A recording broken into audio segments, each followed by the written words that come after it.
Om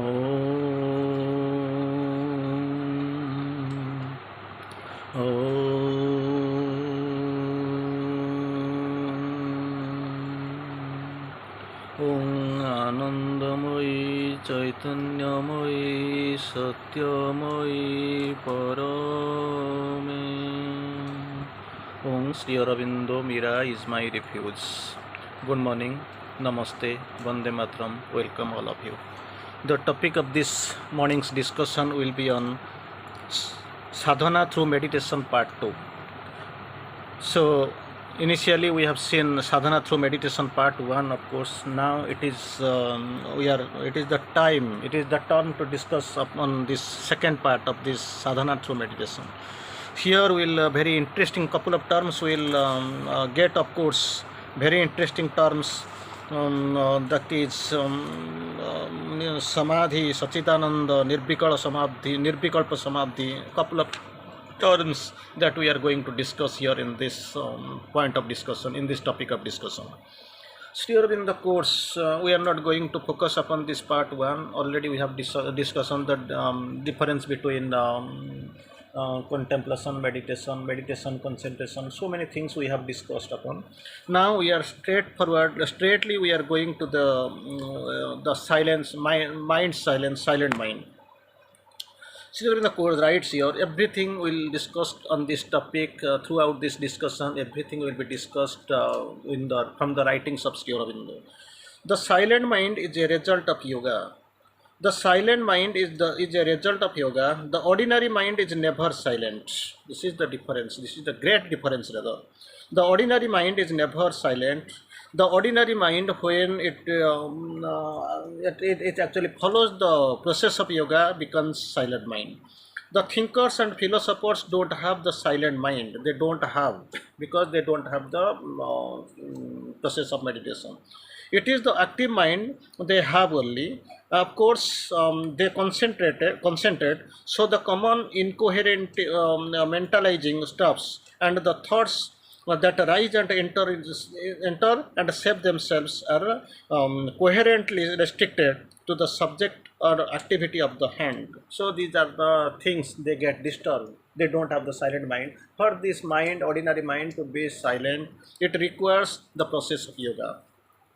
Then still in the course, of course, another very interesting term, that is actually chitta vritti. If you suppress the chitta vritti, you will have no movement of the chitta at all. That chitta vritti, if we control ourselves, there will be no movement of the chitta at all. All will be immobile until you remove the suppression, a type of processing, imposing, or you are suppressing, or will be immobile, that there can be anything else than immobility. Then next very line here in the quotes upon, if you steal them, this chitta, the chitta will be quiet. Whatever movement there are, it will not disturb the quietude, if it can be controlled. If you control or master, if you can be able to control or master it, then the chitta will be immobile when you want, active when you want, and the action will be such that you wish to get rid of, and will go, and only what you accept as true and useful will come. That is the very much blessing of this chitta vritti, and blessing of the controlling or mastering the chitta. Then we'll go for this another mental phenomenon. We'll try to discuss from here in what has been quoted. The mind, when it is not in meditation or in complete silence, that's you just think of that process. Of course, this is the ordinary process. This is the normal process.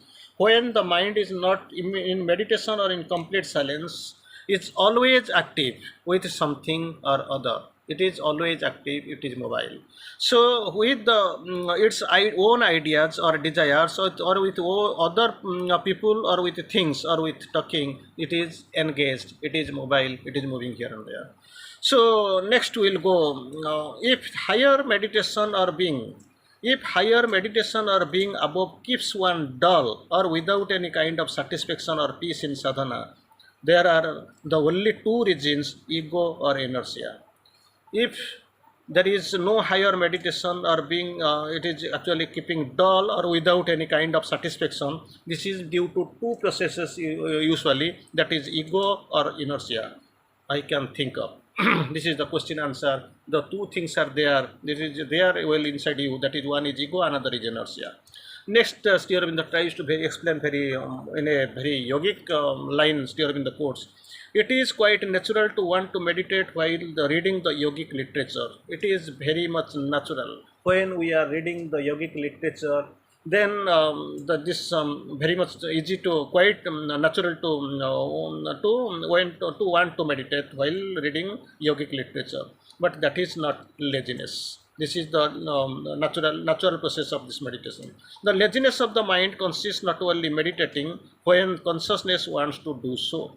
The laziness of the mind consists not in meditating when consciousness wants to do so. So there must be the consciousness, the process will be there. It is not a fact that when there is obscurity or inertia, that condition, when there is obscurity or inertia, one can't concentrate on or meditate. Both are not possible in the conditions of the obscurity or inertia. If one has in the inner being the steady will to do so. In the inner being, nothing on the outer or surface or in the outer sphere. If one has in the inner being the steady will to do so, it can be done. Nothing can be hindered. So the next very interesting observation it is there. When one tries to meditate, there is a pressure to go inside. It is the process of normal. It is quite that you will feel a pressure to go inside. Lose the waking consciousness and wake inside. In the deep inner consciousness, go deep to gain the inner consciousness to be active to awake. But the first, the mind takes it for the pressure to go to the sleep, since sleep is not kind of inner consciousness to which it has been accustomed. So there is strength for this that the sleepness is there. In yoga, still the differentiates between these two. In yoga, by meditation, sleep is there. Therefore, upon the first difficulty, someone goes to during the course, your first difficulty is sleep. But if one perseveres, time that perseverance should be there, it has to go on. Then gradually the sleep changes to an inner conscious state. The very next line, next quotation is there. Very deeply, we'll try to concentrate and will know at least. The sleep does not come like that one tries to meditate. Sleep does not come like when one tries to meditate. It has to be dealt with. If it is coming, the sadhaka must deal with it. Where it is possible, by turning it into the conscious inner and indran state, and where not, by remaining in a quietly concentrated, wakeful open. That wakefulness should be there, opening should be there, without effort to receive. So, with this effort, with this awakening, this sleep will not come. Then again about sleeps here in the course. No, it is not sleep. But when the pressure gives a tendency to insideness, samadhi, that samadhi condition is there. When the pressure gives a tendency to insideness, that samadhi, the physical being, not being accustomed to go inside except the way to sleep, translates into the sense of sleepness. It is not accustomed to this idea of this samadhi state, this meditation. So it translates this into the sense of the sleepness. This is what Sri Aurobindo quotes here. Then in samadhi, it is the inner mind, inner mental, vital or physical, which are separated from the outer, no longer covered by it. There is a separation between inner and outer, mental, physical and vital levels. Therefore, they can fully have an inner experience, nothing outer in it. The outer mind is either quiescent or in some way reflects or shares the experience. As for the central consciousness being separated from the all mentality, that would mean a complete trance without any recorded experience. So, this after this distinction, inner and outer being, when someone goes into the central consciousness, is separated from all naturally that is outer, that complete trance without any recorded experience, it is possible. Then we'll go for this nirvikalpa samadhi, properly means a complete trance in which there is no thought or movement of the consciousness or awareness of their either inward or outer being. This is the Nirvikalpa Samadhi. It has been described in old mythics, old Puranas and the Vedas everywhere. You see Nirvikalpa Samadhi. So that is the condition. It means a complete trance in which there is no thought, movement of the consciousness or an awareness of either outward or inward things. All is drawn up into the supra-cosmic beyond. This is the Nirvikala Samapti. It is all are drawn up into a supra-cosmic beyond. But here it cannot mean that. It probably means a trance in a consciousness beyond the mind. This is not the supra-mental. We have already seen supra-cosmic beyond. That is not a trance of consciousness in a consciousness beyond mind. These are different from each other. To break or rebuild is often necessary for the change. But once the fundamental consciousness has come, there is no reason why it should not be done with trouble and disturbance. It can be done quietly. It can be without disturbance. It can be done quietly. It is the resistance of the lower parts that brings in trouble and disturbance. So this lower nature creates disturbance in that position, but it has to be taken care. It has to be mastered over. Though again, the next terms during the course, Sachidananda, immersion in Sachidananda. This is a great term we have already seen in Puranas and then the ancient myths. We are acquainted with the term. Immersion in Sachidananda is a state one can get in the waking condition without samadhi. In the waking condition, this can be also possible, this immersion in Sachidananda. Dissolution can come only after the loss of the body on condition that one has reached the highest state and does not will to return here to help the world. He has gone. He is no way interested to come down and help the world. This is the highest state of consciousness we have seen. So another this thing Nirvikalpa Samadhi, according to the tradition, is simply a trance from which one can't be awakened even by burning or branding. So no chance of returning. This is not can't be awakened. Trance in which one has gone completely out of body, or completely gone out of body. This is the trance stage.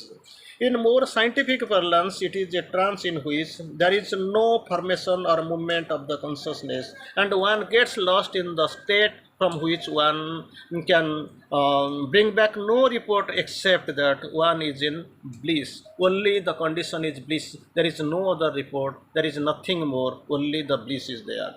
It is supposed to be a complete absorption in the very sushupti or the turiya. That is the good definition as given by defined by Aurobindo. So a couple of terms we'll see. They're very interesting. The reason why you remember nothing after you come out of your meditation, someone puts a question, is that experience is taking place in the inner being and the outer consciousness is ready to receive it. So this is the thing, you can't remember anything else. A couple of things, time is getting short. Samadhi is not a thing to be shunned. Samadhi is not a thing that is to be shunned. Only it has to be made more and more conscious. It has not to be rejected. It has not to be rejected. It has the thing not to be shunned, rather it only has to be made more and more conscious. There is then a very interesting definition. It is not necessary to be in samadhi to be a contact with the divine. Not necessary here in the categorical stresses upon. It is not necessary to be in samadhi to be in contact with the divine. The next step, very interesting definition. Trance in English is usually used for the deeper kind of samadhi. Trance, that term we are acquainted with. Trance in English is usually used for the deeper kind of samadhi. It focuses on the deeper state of kind of samadhi.